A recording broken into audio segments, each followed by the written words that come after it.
So tell me what we're working with here, Chef. Excited to dig in. I'm real intimidated about the idea of homemade pasta. Well, you're going to get it just fine. So what we're going to do is we're going to roast our butternut squash. We're going to peel that. We're going to mix it with some mascarpone, and we're going to make some ravioli. So first thing I got here is a mixture of extra virgin olive oil, heavy cream, 6 yolks, 1 whole egg. Okay. We're gonna whip that up. We're gonna use a KitchenAid, and we're gonna make a pasta dough. Let it rest for a minute, and then we're gonna stuff it, blanch it, and eat it. Okay. No pressure. Last name Garaci. You got to make pasta, right? Better, huh?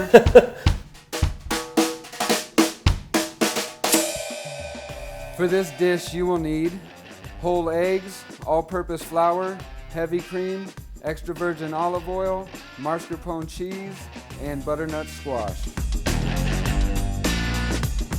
All right, so like with most of your doughs and batters, we're gonna add our wet to our dry. So we're just gonna start with our all-purpose flour here. I weighed a little bit over. I'm gonna keep in there just for when we're actually rolling the pasta here. So we got a dough hook in this girl. We're gonna lock it, put it on low. Okay. Hand me that whisk behind you, Greg.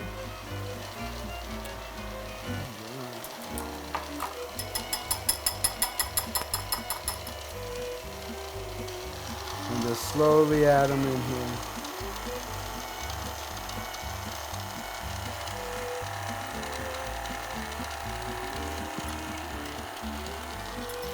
Cool.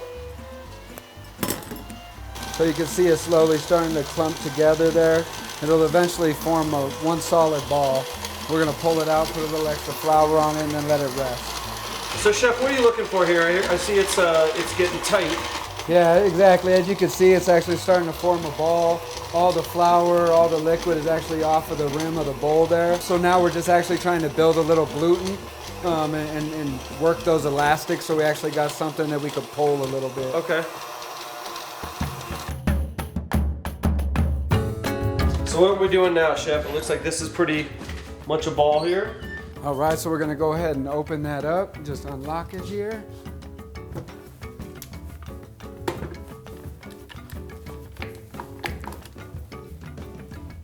Pull this bowl. So I just like to get a little bit of flour to help you get it off that bowl. We'll flour this So you're doing it all right on the granite. right on the granite. That's how we do it. So, and you know, you could totally make pasta by hand.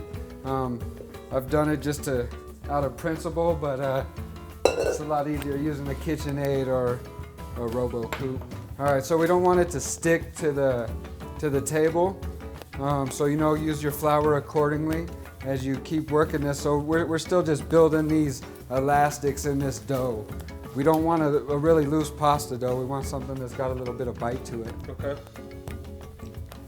Any rule with the flour? You can just be generous with it? No, you definitely don't want to have too dry a pasta here. All right, so now I'm just kind of kneading this ball. So if you look in here, it's all just keeps growing in here. So I'm using my fingers to flow the dough into itself. And as you can see from when you pulled it out, it's already got a little bit of firmness to it. So it's got a little give. It's not falling flat, but it'll bounce back to me a little bit, so I know the elastics are there. Yeah. So at this point, we'll just kind of put a little bit more flour on there, and we're gonna grab some plastic wrap and wrap it in plastic and let it sit for about 20 minutes. All right, Chef, dough looks good. We're ready to get the filling together, right? Yes, sir. So we got that butternut squash we roasted and scraped. We're gonna mix this up with a little bit of the mascarpone cheese. Okay. Put it in a piping bag, and that filling will be ready to rock. Okay. All that cheese. All that cheese. People are hungry, Greg. They gotta eat. No doubt. Just stir it with this? Yes, sir.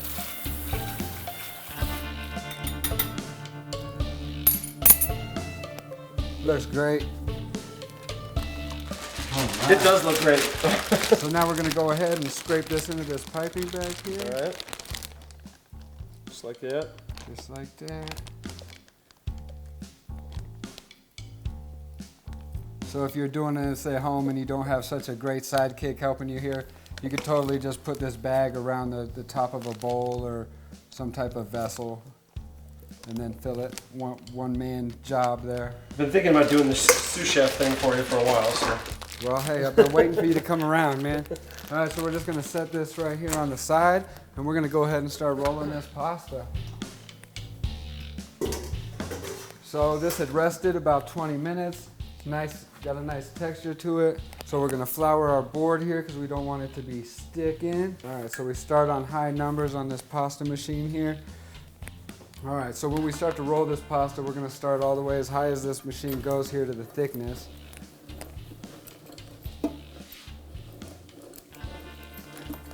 And we're gonna once again be building those elastics a little bit. So I'm gonna throw this in here a few times. So just fold it over and roll through. Yep, keep folding it over. We're gonna use flour as needed. And while we're doing this, we're also getting the width right for the pasta we want. So I could already see this is gonna be pretty thick, and we're going for some smaller ravs. So I'm gonna give that one more fold over.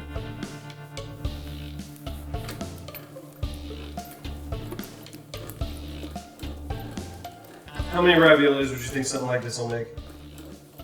This batch will probably make 30 raviolis, which wow. I figure would be fine for somebody in their house. Feed a family for sure. So I literally do this double for every 2 days at a restaurant. So definitely plenty of pasta.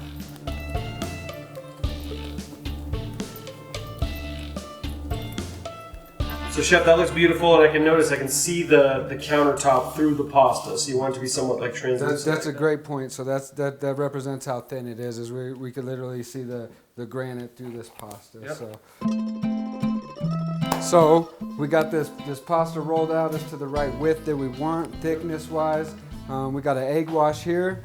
Once you get to this stage, you really need to be ready to go. So have your mise en place ready, which means everything in its place, right? Everything you need from point A to point B. Okay. So we're just gonna do one side here, a thin little layer of egg wash to get this pasta to stick. So just one side of it because it'll fold over. Yep, just one side. We're gonna fold it. Yeah, so I don't know what you can work with there. Those knife, those scissors. Those bad scissors. All right. Go ahead and pipe this filling in here. So you wanna make sure that you're piping it the same thickness across the whole. And you're just going across the entire thing, not dots for the ravioli? Not dots, nope, just one straight line. So the filling looks gorgeous. So that's why I said we won't go past a number 3 as far as the thickness on this dough, because we're making a rav. So when we push this pasta, it's got a little bit of room now to move without breaking. Okay. So we already egg washed it, so now we're just gonna go back with folding over our pasta here.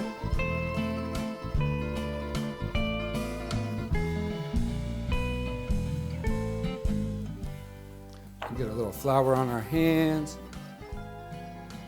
And you just kind of get this side down here a little bit. We're getting rid of some of these air pockets. So Chef, we're all folded over here in half. What are we looking for here with the... So I was just making sure, like if you look down here, I got pasta that's not really together quite right. So, and I'm gonna get rid of some of those air pockets that are in there as I go across. And then we're gonna do the crimp of the ravs here. So I do mine with my hands. People got ravioli makers. I like it all to be a little rustic and individual. All right, so we got our hands about the width of the pasta. And the first press, you're just barely pressing it just to start forming these. And then with your backhand, you're really pushing down to seal the ravioli. Okay. First try, how's that, Chef? Is it? It looks good for your first day, man. All right, not bad. I remember my first day. It was a lot smoother than this, Greg. Like I said, you know, these are rustic, they're individual. It wasn't made with a mold or something like that, Yeah, so I we like could that. really tell that they're homemade here. I like that. Yours seem more generous than mine, but that's okay. I'm a fat kid, so that's what I do.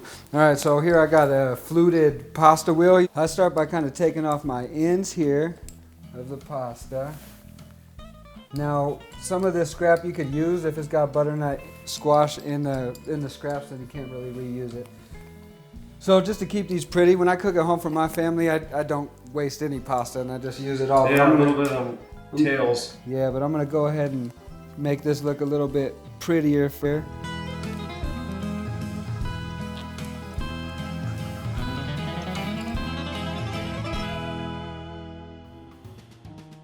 So when we're picking these up here, Use a little bit of polenta or coarse ground cornmeal. And it's just really gonna help from keeping the pasta from sticking. Okay. What I found on early making pasta was I'd keep it from sticking with flour, and then when it goes time to blanch the noodles themselves, the water gets run down really quickly. Okay. Water's boiling. Water's already boiling. Part of those mise en place, getting everything you need ready Yep. in the order it needs to be ready in.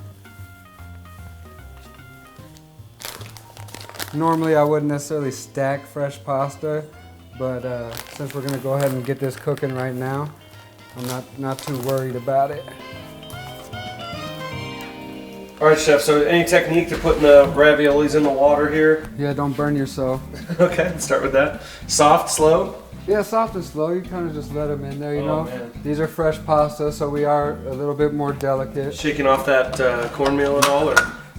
I'd be more worried about the flour once again than the cornmeal, but yeah, you could give it a little shake. So you can go ahead and pull out the ones that are floating, and we're gonna put them right on this plate. Okay. Trying to drain a little bit of that water too.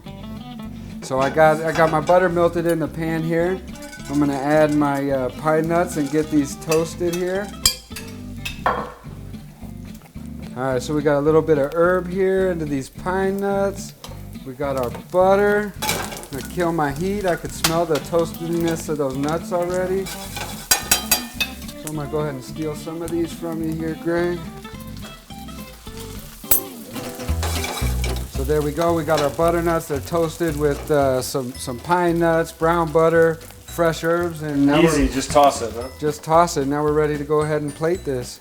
All right, so we got these ready to go. Let's go ahead and get them plated and Let's do it. See Man, I'm what shocked it at how tastes easy like. that looked. I hope it tastes as good as it smells. I told you Sure. you'd be fine doing this dish. So we're gonna finish this with a little quenelle, a mascarpone cheese, and a little balsamic reduction. Beautiful. It's all in the plating, isn't it, chef? You with your eyes, right? It's a big deal, that's for sure. It's gorgeous. All right, what do you think? I gotta eat now? It's all you. All right, let's do this. Get a fat piece of ravioli.